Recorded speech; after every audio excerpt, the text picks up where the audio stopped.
Hay una escena que se repite muchas veces en la clínica, en los vínculos, en los equipos y en las organizaciones. Una persona llega y dice, no puedo más. A veces lo dice con angustia, a veces con agotamiento, a veces con enojo, a veces con una sensación de bloqueo que no puede explicar del todo. Puede decir, estoy saturado, no tengo ganas de nada, me siento paralizado. Todo me cuesta. No sé qué me pasa. Soy un fracaso. No logro salir de este lugar. Me siento solo, aunque no esté solo. Siento que algo se rompió. Y cuando una persona dice algo así, la tentación más inmediata es mirar hacia adentro. ¿Qué pensamiento tiene? ¿Qué emoción predomina? ¿Qué síntoma presenta? ¿Qué problema psicológico individual está manifestando? Todo eso importa, pero quizás la pregunta más decisiva no sea solamente qué le pasa a esta persona. Quizás la pregunta más profunda y oportuna sea en qué matriz vital se está produciendo esto que ahora aparece como malestar individual. Porque muchas veces el malestar llega a la consulta como si fuera un fenómeno interno, privado, encerrado dentro de una persona, pero no nace ni se sostiene necesariamente allí. A veces se fue produciendo en una trama, en el marco de un vínculo, en una pareja, en una familia, en un equipo de trabajo, en el mundo del trabajo y la actividad, en una organización, en un grupo de estudio, en una red de expectativas no conversadas, en un proyecto que perdió claridad, en un vínculo donde se debilitó el reconocimiento, en una serie de conversaciones que no lograron transformar el problema. El malestar aparece en alguien, pero muchas veces se produjo entre varios. Esta es una idea central de la psicología multifocal o esto que llamamos psicología de matrices. El sujeto individual no puede ser comprendido adecuadamente si se lo separa de las matrices vitales donde intenta vivir, amar, trabajar, proyectarse, defenderse, conversar y desplegar sus anhelos. Una matriz vital no es simplemente un contexto externo, no es el escenario donde ocurre la vida psicológica, es parte activa de esa vida psicológica. Una matriz vital puede sostener el desarrollo de una persona, puede darle confianza, puede ofrecer reconocimiento, puede abrir conversaciones, puede ayudarla a elaborar quiebres, puede darle sentido a sus proyectos, pero también puede hacer lo contrario. Puede producir confusión, puede bloquear, puede empobrecer, puede rigidizar, puede generar aislamiento, puede ser un contexto de producción y amplificación de perturbaciones que al principio parecían pequeñas, pero por eso cuando alguien llega con malestar, no alcanza con mirar el síntoma como una pieza aislada. Hay que mapear el fenómeno. Cabe identificar y mapear esta dinámica de producción y sostén del malestar, cómo se origina, dónde empieza, qué lo amplifica, qué conversaciones están fallando, qué vínculos dejaron de sostener, qué expectativas se frustraron, qué proyecto perdió sentido, qué imagen de sí mismo empezó a deteriorarse. Muchas veces el proceso comienza con algo aparentemente simple, una brecha. Una brecha es una distancia no necesariamente consciente entre lo que una persona espera y lo que efectivamente ocurre. Se espera apoyo y se encuentra indiferencia. Se espera reconocimiento y se recibe silencio. Se espera cuidado y se encuentra exigencia.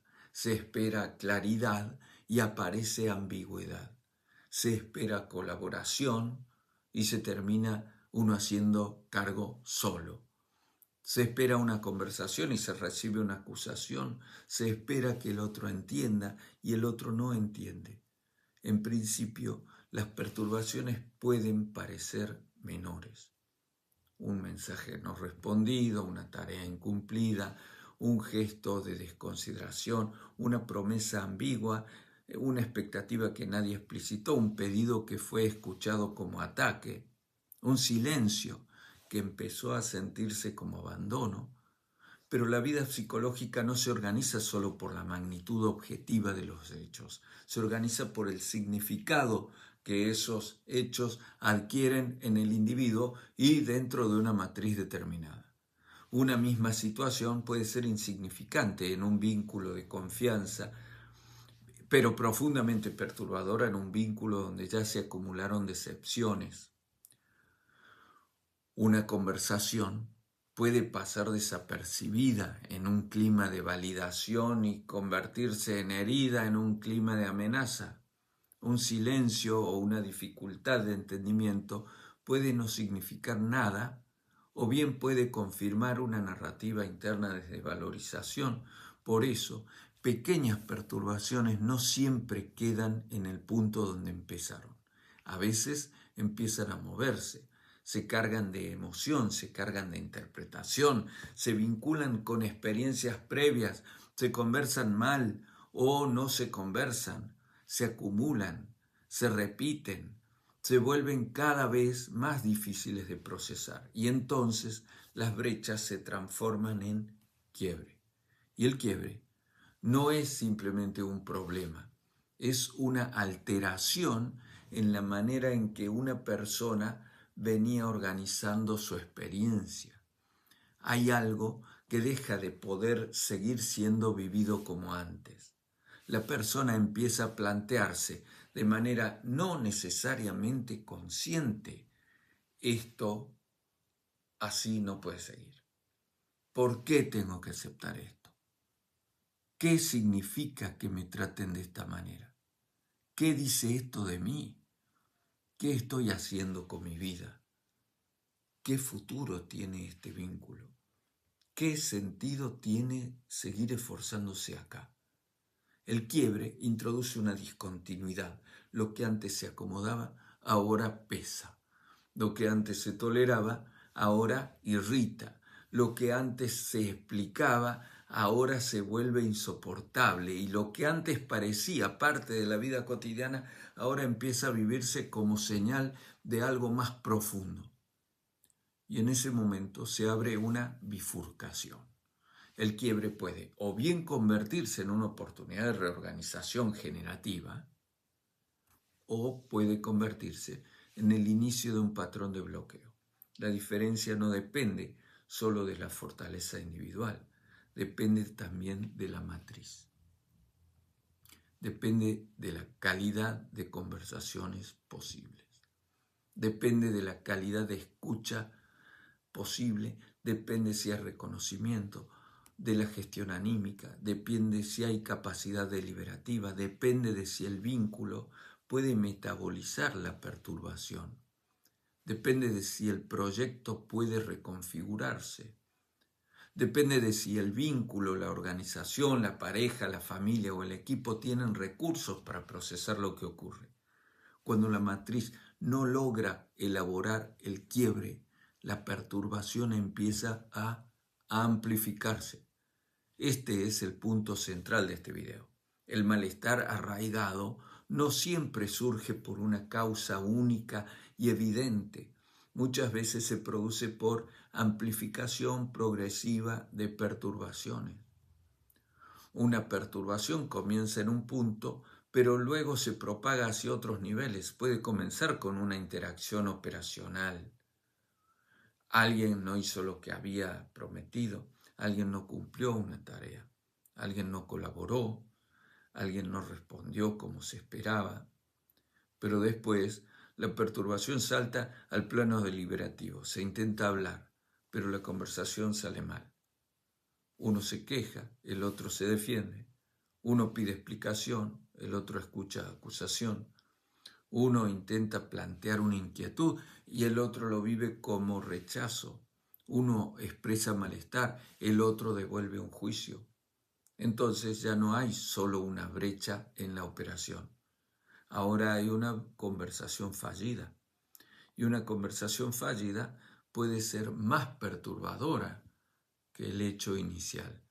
porque ya no se está solo en juego lo que pasó, está en juego si podemos entendernos sobre lo que pasó. Si esa conversación también fracasa, la perturbación puede saltar al plano vincular, disminuye la confianza, se retira el apoyo, se enfría o se perturba el intercambio afectivo, se pierde espontaneidad, se debilita la validación, aparecen gestos de distancia, aparecen ironías, aparecen silencios, aparecen conversaciones con terceros.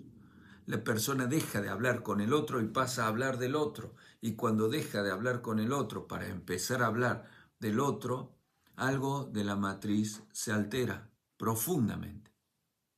La intersubjetividad se resiente. El otro deja de ser alguien con quien elaboro la realidad y empieza a convertirse en alguien sobre quien construye una narrativa defensiva. En todo este proceso, la perturbación tiende a producir también amplificaciones y saltos en el plano individual. Aparece resentimiento, aparece miedo, aparece angustia, irritabilidad, pesimismo, aparece una disposición defensiva. La persona ya no escucha igual, ya no interpreta igual, ya no se dispone igual, y el cuerpo mismo se prepara para el ataque, para la huida, para la defensa o para el repliegue. Y esto, el estado anímico, empieza a modificar la percepción. Lo que antes era ambiguo, ahora parece amenaza. Lo que en otras circunstancias era un error, ahora parece desconsideración. Lo que en condiciones anteriores era una demora, ahora parece abandono. Lo que entonces era una diferencia, ahora parece traición. La perturbación se amplificó. Ya no está solo en el hecho inicial, está en la conversación, está en el vínculo, está en el ánimo, está en el cuerpo, está en la interpretación, está en el proyecto, está en la matriz vital. Un ejemplo, una persona trabaja en una organización. Tanto en virtud de algunas interacciones e intercambios, también comienza a vivir incomodidades y además a sentir que su esfuerzo no es reconocido. Al principio lo deja pasar, después se incomoda, más tarde se enoja, intenta hablar, pero la conversación sale mal. El otro minimiza lo que dice, no reconoce su error supuesto, le responde que debería ser más agradecido o le señala errores. Entonces, la persona ya no solo siente que no fue reconocida, ahora siente que tampoco puede hablar ni confiar. Y eso cambia todo. Empieza a retraerse, deja de proponer, se distancia del equipo del otro, empieza a hablar con otras personas de confianza sobre lo que le pasa con estas otras personas y encuentra validación en algunos, pero se polariza con otros. El clima cambia, el trabajo se empobrece, la motivación cae. Lo que empezó como una brecha de operación o de reconocimiento termina como un patrón de bloqueo. Y quizás meses después esa persona llega a la consulta y dice, no sé qué me pasa, estoy agotada, no tengo ganas de ir a trabajar, me siento mal todo el tiempo. Si miramos solo esa frase podemos pensar en un problema individual o de la organización en sí. Pero si mapeamos el fenómeno de manera multifocal, vemos otra cosa, vemos una matriz, vemos una historia de perturbaciones que se amplificaron, vemos una dinámica operacional que falló, una conversación que no elaboró, un vínculo que se deterioró, un clima que se empobreció, un proyecto que perdió sentido, un autoconcepto que empezó a dañarse, una disposición anímica que se volvió defensiva. Esto también puede ocurrir en una pareja o en un vínculo cualquiera. Al comienzo hay una expectativa no satisfecha. De manera consciente o no consciente, uno esperaba más presencia del otro, más cuidado, más contacto, más reconocimiento, más participación, más escucha, pero no lo dice o lo dice mal, o el otro no lo escucha de buena manera. Entonces la brecha se acumula y comienzan a aparecer de manera progresiva discusiones, silencios, retiro, irritabilidad, quejas con terceros y un trasfondo de soledad dentro del vínculo. Un día se presenta, una vez más, de manera consciente o no consciente, la inseguridad de querer seguir. Pero esta sensación no nació ese día, fue producida. Se produjo en una matriz donde las perturbaciones no encontraron cauce de elaboración generativa. Se produjo en una secuencia de microquiebres que fueron afectando de manera progresiva e interactiva la disposición anímica, la dinámica deliberativa, el contrato psicológico, el intercambio socioafectivo y el sentido del proyecto compartido. Esto es lo que muchas veces no vemos. Vemos el estallido final, pero no vemos la arquitectura que lo produce. Vemos el síntoma, pero no vemos el patrón. Vemos la persona agotada, pero no vemos la matriz en la que se fue y se está agotando. Vemos el bloqueo, pero no vemos la historia de amplificación. Por eso hablamos de bloqueo fragmentario, porque la persona no queda simplemente triste, enojada o cansada. Queda fragmentada. Una parte quiere hablar, pero otra teme. Una parte quiere seguir, pero otra ya no cree. Una parte entiende el problema, pero otra no puede actuar.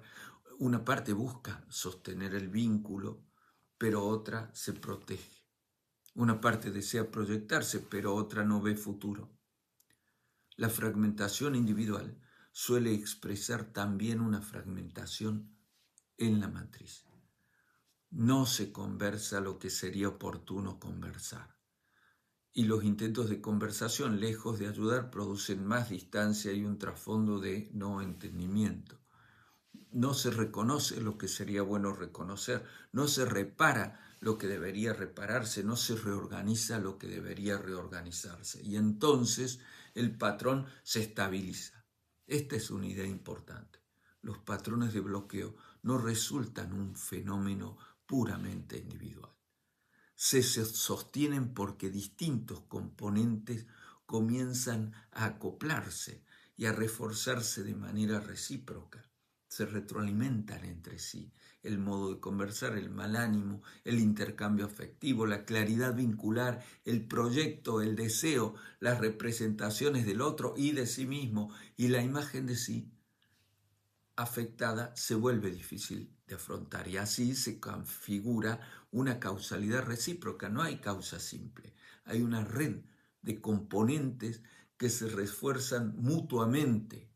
Por eso muchas intervenciones fracasan cuando buscan una sola causa o un solo culpable. No alcanza con decir el problema es la persona, pero tampoco alcanza con decir el problema es el otro. La pregunta más potente es ¿qué patrón se configura y se mantiene entre la persona, sus vínculos, sus conversaciones y sus proyectos? Cuando formulamos la pregunta de este modo, cambia la intervención. Ya no buscamos solamente aliviar un síntoma o clarificar un proceso individual. Buscamos comprender cómo se produce y sostiene el patrón en el marco de una matriz vital. ¿Dónde tiene base la perturbación? ¿Cómo se amplifica? ¿Qué niveles abarca? ¿Qué conversaciones, decisiones y narrativas lo sostienen? ¿Qué matrices lo amplifican? ¿Qué puntos podrían abrir una reorganización? La psicología en este sentido no solo escucha malestares, mapea procesos y patrones y puede reconstruir y hacer visibles las brechas y quiebres que subyacen al malestar arraigado y el bloqueo. Reconstruye cómo una brecha se transformó en quiebre, cómo un quiebre se amplificó, cómo la amplificación configuró un patrón autoorganizado y cómo el patrón produjo el bloqueo y cómo ese bloqueo podría abrirse a una nueva forma de aprendizaje. Porque el quiebre no conduce necesariamente al deterioro. También puede y está para conducir a una reorganización más compleja. pero para eso necesita ser elaborado. Necesita movilizaciones en la conversación, en el reconocimiento, en la escucha, en los recursos de afrontamiento y en la revisión de expectativas. Necesita matrices que puedan sostener ese proceso. Necesita sujetos capaces de mirar lo que está ocurriendo sin reducirlo a culpa, defensa o resignación. Cuando eso ocurre, el quiebre puede volverse ocasión de aprendizaje integrativo.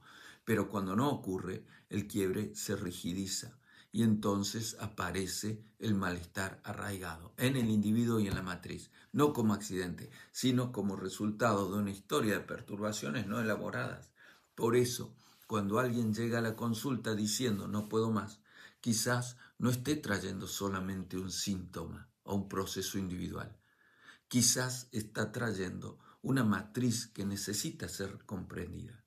Quizás está trayendo una historia de brechas que se volvieron quiebres, una historia de conversaciones que no pudieron transformar el problema, una historia de vínculos que dejaron de sostener, una historia de proyectos que se debilitan, de sentidos que se volvieron estrechos.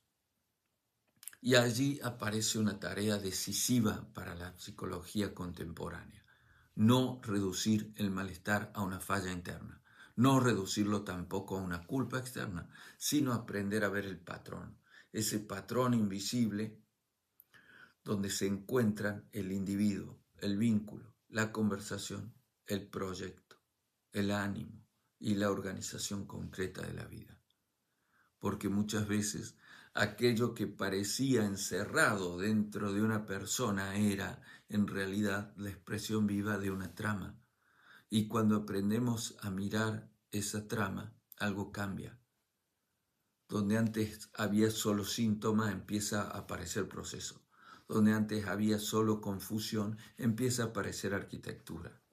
Donde antes había solo bloqueo, empieza a aparecer una historia de desarrollo interrumpido, tanto en el individuo como en la matriz vital en que se produce. Y donde hay historia, puede haber intervención. El malestar no siempre nace dentro de uno. A veces nace entre nosotros, en las matrices vitales que habitamos, o en los vínculos que nos sostienen o nos erosionan, en las conversaciones que no pudimos tener, en los proyectos que debilitan su sentido, en las expectativas que nunca se aclararon, en los patrones que se volvieron invisibles.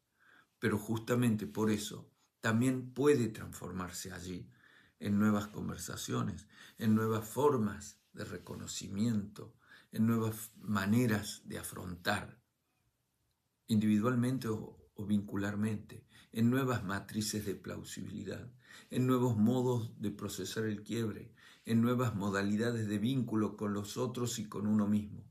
Tal vez una de las tareas más profundas de la psicología hoy es esta: ayudarnos a ver que aquello que parecía un problema individual es muchas veces la manifestación visible de desarrollos pendientes a nivel individual, sí, seguramente, pero también en las matrices vitales. Y que cuando esa matriz puede ser comprendida, también puede empezar a reorganizarse.